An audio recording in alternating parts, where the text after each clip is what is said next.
the first pick in the 2016 NBA Draft, the Philadelphia 76ers select Ben Simmons from Melbourne, Australia, and Louisiana State University.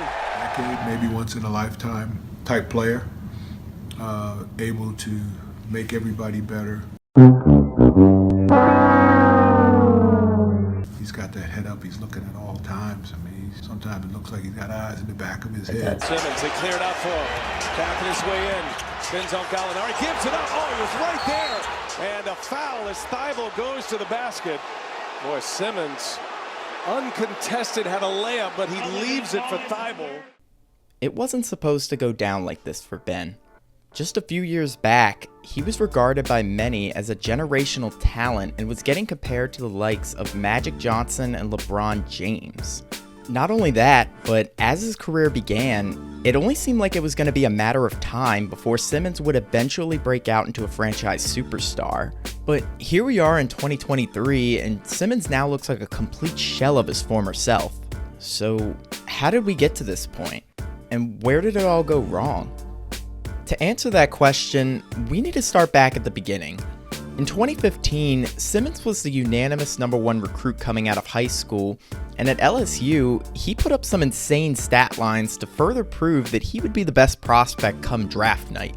However, everything was far from perfect because despite Simmons' impressive numbers, LSU still wasn't winning a whole lot of games, and they would go on to miss the NCAA tournament. Simmons would also have some academic issues that resulted in him withdrawing from LSU for the spring semester right after basketball season ended.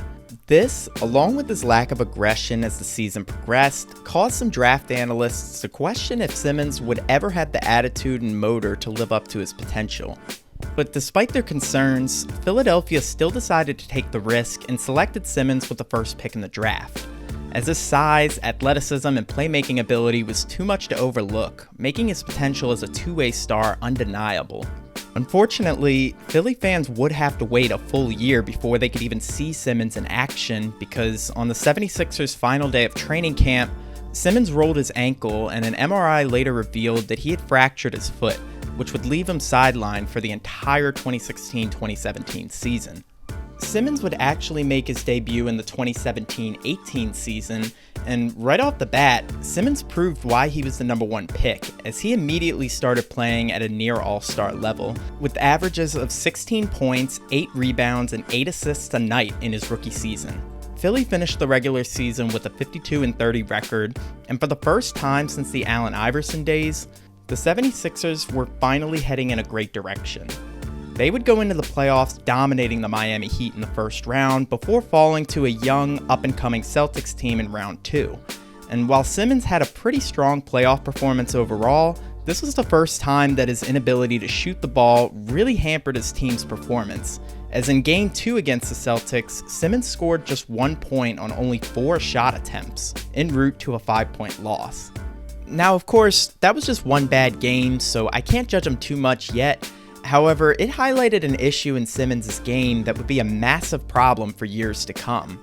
Everyone knew that in order for Simmons to take that next step, that he would need to develop some kind of jump shot, even if it was just a mid-ranger, because at least that would keep defenses honest and it would open up his offensive game so much more. This is also what NBA legend Kobe Bryant had to say about Simmons' potential. This question, how far can Ben Simmons go? Well, he's got to get a jump shot. And you look at what he's doing now without that is astonishing.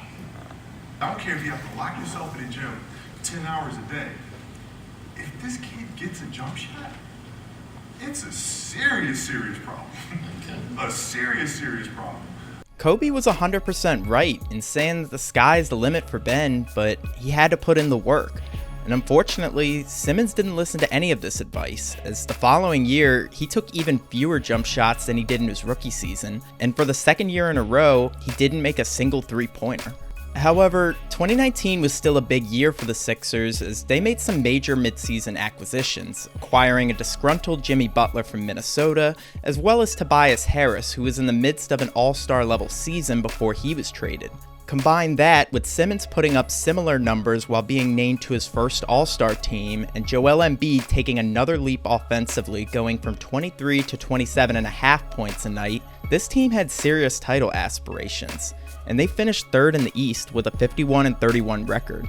In the playoffs, Philadelphia breezed right through the inferior Brooklyn Nets in round 1 before coming up short against the Toronto Raptors in the next series when Kawhi Leonard hit one of the most clutch shots in NBA history that still hurts Sixers fans to this day. But a major reason the Sixers ended up losing was because Simmons was awful in this series, averaging 11 points a game and becoming a complete non-factor to score in the fourth quarter. Toronto absolutely locked up Simmons underneath the basket, and since he refuses to shoot from anywhere beyond the restricted area, it made him a complete liability offensively. Jimmy Butler even made some comments in regards to Ben's lack of aggression and how they weren't going to win this series unless Simmons attacks more. I want Ben to be as aggressive, just like I tell Joe to be aggressive. Attack. We're not going to win without you guys. You have to be ready to attack at any point in time. Damn sure in transition. He has the ball in transition. Ben, don't pass the ball in transition.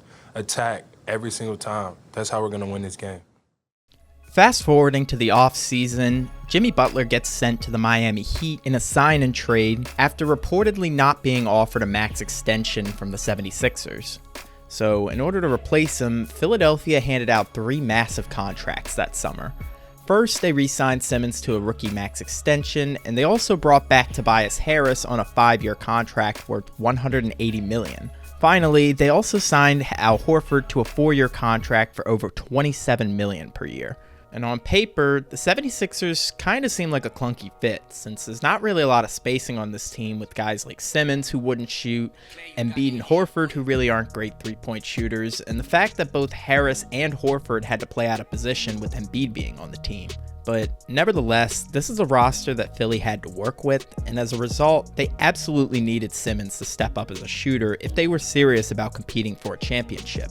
Head coach Brett Brown even doubled down on this before the season, telling Simmons that if he doesn't take at least 1 3-pointer per game, then he would be benched.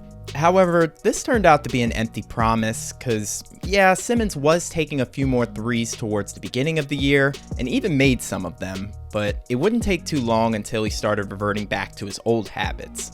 Yet Simmons still started every game that he played that season. It's hard to blame Brown for this though, because despite how frustrating Simmons' lack of shooting was, it's not like the Sixers really had a better option to replace him in the starting lineup. Especially since Simmons did take a massive leap defensively this season, leading the league in steals and being named to the all-defensive first team. Unfortunately though, the spacing issues with this roster proved to be a big problem, and Philadelphia ended up regressing to a 43-30 record, only good enough to earn the 6th seed. To make things even worse, 2 weeks before the playoffs began, Simmons went down with a knee injury and was ruled out for the remainder of the season, leaving Philly with no chance of getting past Boston in the first round as they were brutally swept without Simmons on the floor. So with another season lost, the 76ers were going to need to make some major changes to get back on track for the next season. But that wasn't going to be an easy task, because 1, Al Horford was looking like one of the worst contracts in the league and clearly didn't fit on this roster at all. However, with his trade value at an all-time low, it was also going to be difficult for the Sixers to dump his contract. And 2, Philly didn't have any financial flexibility to add any complementary pieces around Simmons and Embiid. So what did they do? Well, first, they severed ties with head coach Brett Brown in favor of Doc Rivers. And shortly after that, they also hired former Rockets GM Daryl Morey to be their new president of basketball operations. And it didn't take him very long to start making some moves. They did have to give up some draft capital, but Philly was able to get rid of Horford's contract, and in return, they received Danny Green. Not only that, but they also moved Josh Richardson to the Dallas Mavericks in exchange for Seth Curry. So just like that, the Sixers added 2 very good three-point shooters to a team that desperately needed some floor spacing. And with Horford no longer on the roster, Tobias Harris could once again play at power forward, a position that he was much better suited playing. So now with the perfect roster to surround Simmons and Embiid, the only question that remained is, can the two co-stars coexist together on the court? Doc Rivers seemed to think so, as he clamored about how talented the young duo was and that they would surely find a way to make it work. But just a few weeks into the regular season, this loyalty was put to the test when James Harden officially requested a trade out of Houston, and rumors began to surface that Philadelphia was looking to acquire him with a package centered around Ben Simmons, which was a massive opportunity for the 76ers to pair Embiid with another legitimate superstar and one of the greatest offensive players that the league has ever seen. However, the two sides couldn't come to an agreement, as Philadelphia didn't want to include their 2020 first-round draft pick, Tyrese Maxey, into the deal, and Harden was instead shipped off to Brooklyn. So Ben Simmons would remain on the roster moving forward, and as a result, Philly went on to dominate the regular season, finishing as the best team in the Eastern Conference, bolstered by their outstanding defense, as they had the second best defensive rating in the entire league. Simmons was once again voted first team all defense, and finished as the runner-up for Defensive Player of the Year. Meanwhile, Embiid also made an all-defense team, and at the same time stepped up his offensive game even more, turning him into an MVP caliber player. But even with as great of a season as the 76ers had, there were still some concerns for them heading into the playoffs. For one, it was clear at this point that Simmons no longer had any drive to improve on his jumper, and two, he wasn't quite as aggressive as he had been in previous seasons. Not only that, but towards the end of the year, Simmons became even less aggressive, averaging just 8 field goal attempts in his final 22 games. But despite these concerns, it still looked very likely that Philly was at least going to make the conference finals, as they easily handled Washington in round 1, and the Hawks were seen as the far inferior team going into round 2. Unfortunately, as many of us already know, they would be in for a rude awakening. Philadelphia lost the series in 7, and while Ben Simmons wasn't the only problem for the Sixers, he was definitely the main one, because throughout the entire series, Simmons was a complete liability on offense, as he made a miserable 33% of his free throws. Now, it's not like Simmons was that good of a free throw shooter to begin with, but 33%? That's worse than Shaq. No, that's even worse than young Andre Drummond. Simmons bricked just about every free throw possible, and because of this, Atlanta started intentionally fouling him in Game 5, where of course he only made 4 of his 14 attempts from the line. This got so bad to the point where Ben was afraid to shoot pretty much any kind of shot in fear of getting sent back to the free throw line, as he only attempted 14 shots in the final 3 games of the series. But down the stretch in fourth quarters, where you need him to step up the most, he was even worse, as in the last 4 games of the series, Simmons didn't attempt a single shot in any of the fourth quarters. And this was all topped off with one of the most infamous plays I have ever seen. Down by 2 with 3 minutes to play in a win-or-go-home game, Ben passes up a wide-open layup to Matisse Thybulle in fear of getting fouled and having to shoot free throws. To make this play look even worse, keep in mind that Ben Simmons is an athletic 6'10" point forward, and the closest defender to him was a 6'1" point guard who may just be the worst defender in the entire NBA. Not a very good look, but moving forward, after the game, everyone started clowning Simmons on social media for his poor performance. Sixers fans were booing him to no end and demanded that he be traded, and even the 76ers organization themselves lost faith in Ben, because during the post-game interviews, when Doc Rivers was asked whether he believed Simmons could still be the starting point guard to lead them to a championship, Rivers wasn't exactly hyping him up like he was at the beginning of the season. Yeah, David, I don't know that question or the answer to that right now. So I don't know the answer to that. Yeah, after that, it was pretty much inevitable that Simmons was going to be getting traded. However, there was still one problem with that. You see, the 76ers were looking to replace Simmons with at least one all-star caliber player who could help them win games now and capitalize on their championship window. But Simmons' trade value had dropped off so much after the playoffs that Philly just wasn't receiving any offers they thought were worth taking. So they held off on trading him for a while, and in the next couple of months, Philadelphia was hoping they could find a way to increase Ben's trade value, but unfortunately, Simmons wasn't going to make that an easy task for them, as he felt betrayed by the 76ers organization for the comments everyone had made about him after Game 7.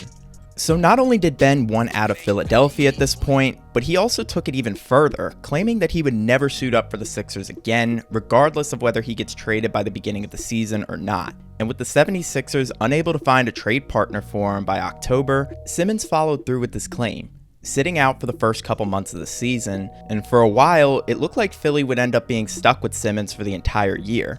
That is until rumors started circulating that James Harden was once again unhappy in his current situation with Brooklyn, and the idea of a Simmons-Harden swap was back on the table. At first, it didn't look very likely that a deal was really going to happen, but as we got closer to the trade deadline, more and more reports came out that the two sides may actually come to an agreement this time. I know that there's people saying things on the record, trying to act like that's not happening, but it is absolutely happening. There is definite motivation from both sides to make this to fall into place. Windhorse turned out to be right on the money, because less than 2 hours before the deadline would pass, it finally happened. Philadelphia and Brooklyn agreed to trade Ben Simmons, Seth Curry, Andre Drummond, and 2 unprotected first-round picks in exchange for James Harden and Paul Millsap, thus ending this dramatic trade saga, meaning we can finally now see Ben Simmons back on the court. What? You have got to be kidding me. Somehow, some way, Ben Simmons suffered a back injury, and we don't have any idea when he's actually going to start playing NBA basketball again. Next thing we knew, the rest of the regular season had gone by and Simmons still hadn't returned to the court. But according to multiple sources, including the Nets themselves, there was a lot of optimism that Simmons would finally make his debut in the playoffs. I am told that the goal for Ben Simmons is to return in game 4, 5, or 6 of this series with the Celtics. I'm sure the Nets are relieved to hear that Simmons may actually suit up and play, because they really needed the help, especially on defense, as they had only the 19th highest rated defense in the league, and they were already down 2-0 against Boston. Fortunately for the Nets, it does look like they're going to be getting Simmons back in Game 4, as Woj announced that barring any setbacks, then that will be the date when Simmons plans on making his return.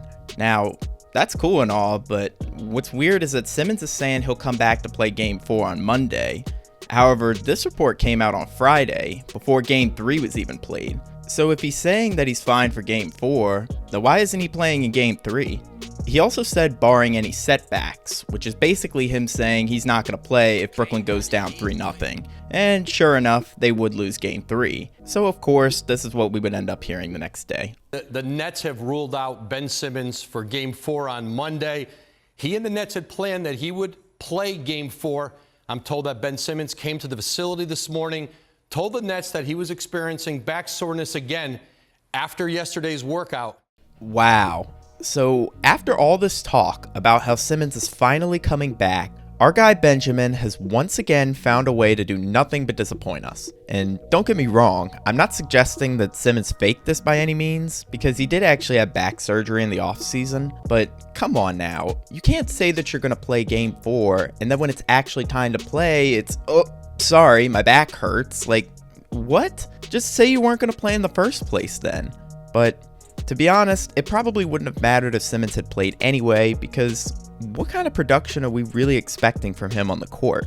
I mean, this is a guy who hadn't played a single NBA game in almost a year, and also had a reputation for choking whenever a game matters the most. So, were we really expecting this man to be the difference maker in a win-or-go-home game?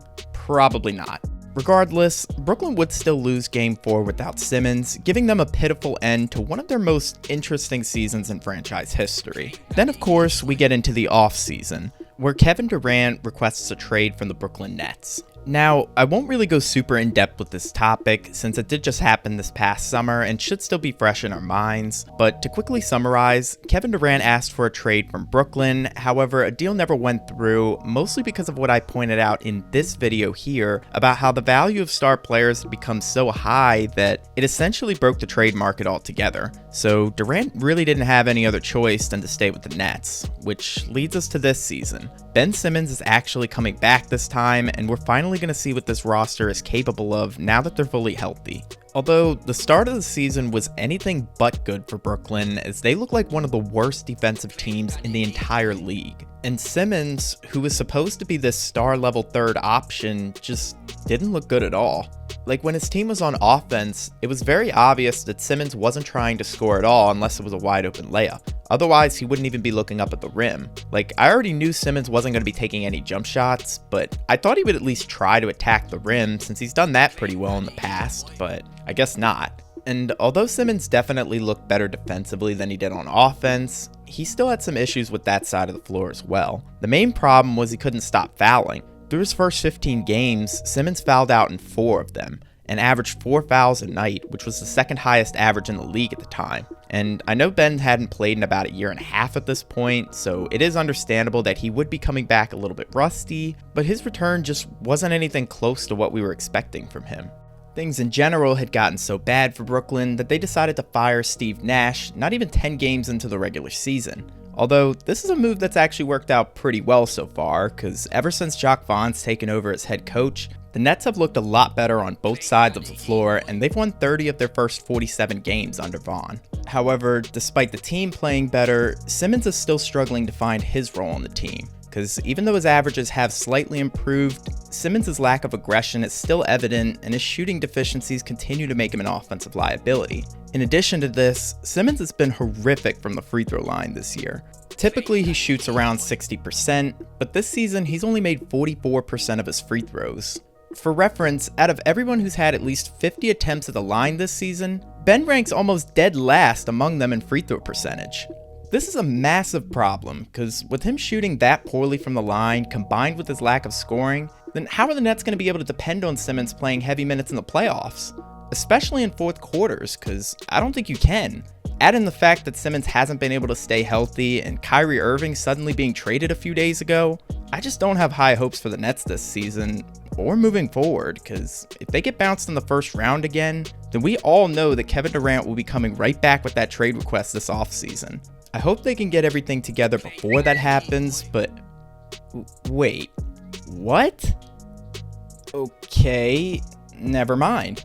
I guess Kevin Durant looked around at his current situation and didn't see a promising future, so he said, screw this, I'm out. Can you blame him? Because a lot of that future would have depended on Ben Simmons and whether or not he would be willing to improve on his offensive flaws to make the Nets a championship contender. However, this is the same question that we've been asking about Simmons since the beginning of his career, and he's never shown the willingness to improve before, so why would he do it now? It's a shame, really, because with Simmons' size, athleticism, and skill set, he had the potential to become an all-time great player. And yeah, he's still young, so maybe Brooklyn could still find a way to make the Ben Simmons experiment work, but he needs to improve on his shortcomings, and if his past is any indication of what's to come, then Simmons' future in the NBA is very much in doubt, and he may even be out of the league by the time his contract expires.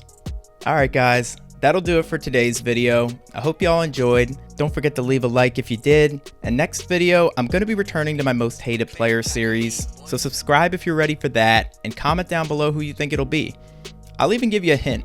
It's someone who only played in the 1990s decade.